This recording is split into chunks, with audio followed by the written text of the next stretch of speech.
All of a sudden, one of my filming lights is making this buzzing sound and it's driving me a little bit insane. All right, so today for Foundation Friday, we're going to be talking about my favorite foundations released in 2019. So all of these launched this year, and I feel like this was a good year for foundation. I've recently done a best foundations for dry skin video. I have a best foundations for oily skin and acne video that's a little bit older, best concealers. So I'm kind of doing like my top, so everything is in one place and it's easy for you guys to find. So if you're excited for this Foundation Friday and you enjoy while you're watching, you can give it a thumbs up. If you're new here, I upload every Monday, Wednesday, Friday, 6 p.m. Pacific time. Right, so let's start off with one that I'm most excited to talk about because this foundation is $2. This is the AOA Buildable Satin Foundation. I recently did a Foundation Friday review on this. By the way, I have videos on all of these foundations, so I'll link them down below next to each product. If you want to see how any of these wear throughout the day and the coverage and what I think of them and all that just off of first impressions, obviously I've tried all of these more since those videos. This foundation, you guys, I wore this when I was traveling to Portland, so I woke up super early, put it on at like, I think it was like 6:30 a.m., took a train there, did things all day in Portland and had it on all night.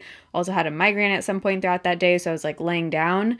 And it lasted throughout all of that. It has a dropper. I have to mix 2 shades. Because the lightest shade, 301, is a tiny bit too light, I add in a little bit of 302, but I'm like 2/3 this and then 1/3 this. It's $2, so if you have to get a couple shades because there aren't enough shades and you have to mix 2, then, you know, it's still super affordable. But this foundation is stunning. Like, I cannot wrap my head around the fact that this is $2. It does have a satin finish. It has great coverage. It looks like your skin. It feels lightweight. It looks lightweight. Oh my God, that sentence. It looks just like your skin, but it gives you great coverage. It doesn't crease on me either, which is very rare. Usually I'll get like creasing right here. This just doesn't settle into anything. It just is like a really pretty veil over your skin. Let me know if you guys have tried this, what you think of it down below. Now let's switch to high-end foundation here. So this is a Smashbox Studio Skin Full Coverage 24-Hour Foundation. I first got the shade 0.3 Fair. So it's fair and neutral. This one was way too light, and then I got 1.1 just to like be able to mix them. And I figured I could get a darker shade to use if I had self tanner on or something, who knows. Basically, this is a opaque full coverage foundation. I do like how it looks on its own. This is one of those that I find that you can really take it to the next level if you mix it in with other products. It has a satin finish, so it's not going to be like a matte, super heavy, full coverage looking foundation. It does have a satin finish and it is extremely full coverage, like you need the tiniest bit of this. I would recommend this if you just need a good mixing foundation to add in coverage. So say I'm using something a little bit lighter coverage, like this one, which I'll talk about next. This is Laura Mercier Flawless Lumiere Radiance Perfecting Foundation. Say I just need a little bit extra coverage that day. I could add in just a drop of this. It would lighten this one because of the shade, and it would add coverage. So that's kind of how I go about using this as a mixing product. This tube is going to last forever because you need the tiniest bit. So if you maybe have acne or you just like super full coverage foundations, this one's good on its own with the right products or using as a mixing foundation. All right, let's just talk about this one since we just mentioned it. Like I said, it's the Flawless Lumiere Radiance Perfecting Foundation from Laura Mercier. I'm pretty sure this one I tested during a 15 days of foundation, but this is in the shade 1C1 Shell. 1C0 and 1C1 are both too dark for me, so that's a downside with this one, but the finish of this is super radiant, looks like skin. It's a little bit on the lighter medium coverage side. So if you like something that is just dewy and really healthy looking and more natural and kind of lighter coverage than most of the rest of ones I'm going to talk about, I would say go with this guy. I want to say this is the only Laura Mercier foundation that I really love, but this one does look beautiful. One of the best true drugstore foundations where you can just walk into a Walgreens or CVS. You don't have to go to Ulta because I know everyone doesn't have an Ulta by them. I would say L'Oreal Fresh. Whoa, my stomach just...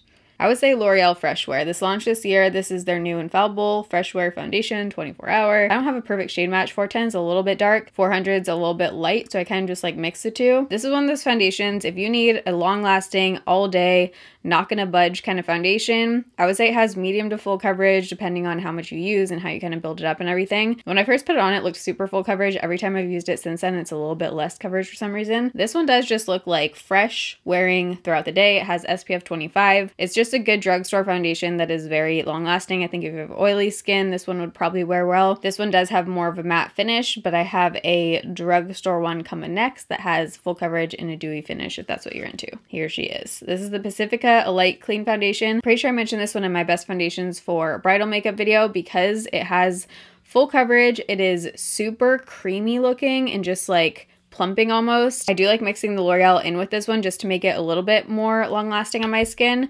I don't think this one is like super long lasting. This one has a ton of coverage, probably one of the higher coverage foundations from the drugstore, and I love just how plumping this one looks on my skin. A foundation that actually looks pretty similar, but I would say has a little bit less coverage, but it's still full coverage, is the Givenchy Tint Couture Everwear.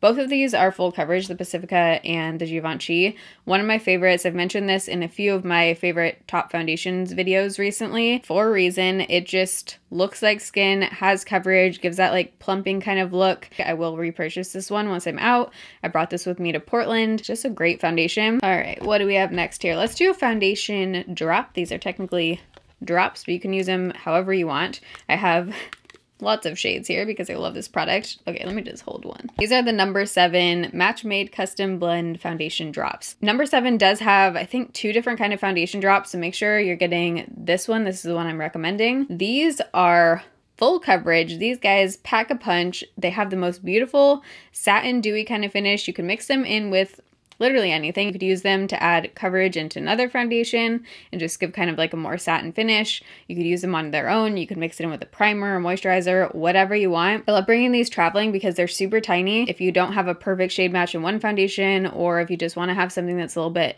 flexible and that you can adjust products with, this is just a great thing to bring and to have in your collection. So I just find that these are one of my most reached for of the year, and I'm pretty sure these launched this year, but I could be wrong. I definitely discovered these ones this year, but I'm pretty sure they launched this year. Don't kill me if they didn't. Okay, one that definitely launched this year, and that is one of my all-time favorite foundations, the Kokie Full Coverage Foundation. I'm not going to talk about this one too much because this was a more recent find, like in the past, I don't even know, maybe 3 or 4 months. I did a video on this, and this is a new launch of the year.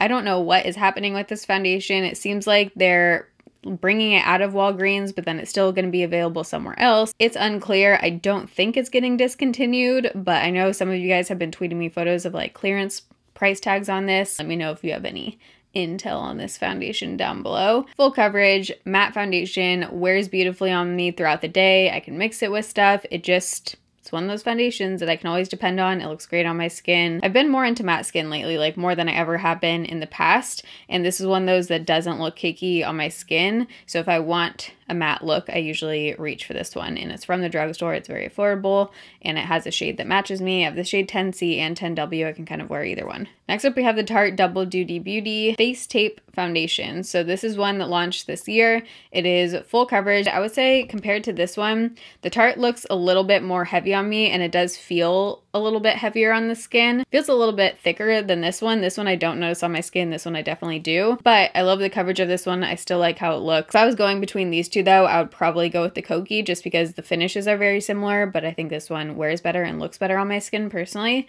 and is way cheaper. All right, we only have a couple more here, 2 more left. Both are drugstore. There actually were a lot of amazing drugstore releases this year. This is the Makeup Revolution Conceal and Hydrate. It's what I'm wearing right now. You guys, the lighting struggle. I know you're probably sick of hearing about it. I'm sick of dealing with it. Let me tell you, the issue is that my room is very small. So lights usually have to be very far away from you, which is why we're trying to figure out like a different solution. I have these 2 giant foam boards here right now. Like I changed around the whole lighting setup and I still feel like it doesn't look as accurate as I want it to. Like you can't see my highlight right now, and that's because the lights are faced away from me. In real life, I have very dewy, highlighty skin right now, so I'm going to be working on it actually after I film this video today. I'm going to try and move everything around again and figure it out and just get it to look how it did before I switched cameras and everything. Because I still have the Sony camera, the A7 III is what I'm filming on. It's been a piece of work, okay? What was my point with all of that?